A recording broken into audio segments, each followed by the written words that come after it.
Am I the asshole for refusing to split the rent with my boyfriend? I, female 23, have been dating my boyfriend Jake, male 23, since our freshman year of college.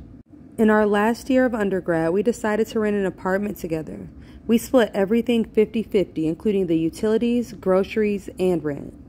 We continued living together in the same town as our college after graduation, but recently we both got jobs in Chicago and we're currently living downtown. My dad works in real estate and he has multiple investment properties. My dad generously allowed me to live in one of his properties rent-free, but he said that my boyfriend would have to pay him $400 a month for the rent. My dad is very protective, but he has been nothing but kind to my boyfriend. My dad's reasoning for making my boyfriend pay rent is that he wants to make sure that my boyfriend is with me for me, and not because he'll have a free place to live. Keep in mind, if my dad was renting this apartment out to tenants, he would charge $2,100 a month for rent. It's a very ritzy building in the middle of downtown Chicago. My boyfriend is mad at me because he asked me for my half of the $400 rent, and I explained to him that I'm not paying rent. My dad is only charging him.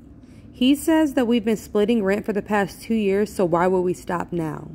Our rent in our college town was $1,200, so we were both paying $600 a month.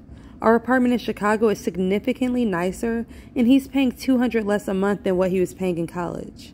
I mean, is the idea that my dad doesn't charge me for rent but charges my boyfriend so crazy? Should I just suck it up and pay half the rent because I can afford it?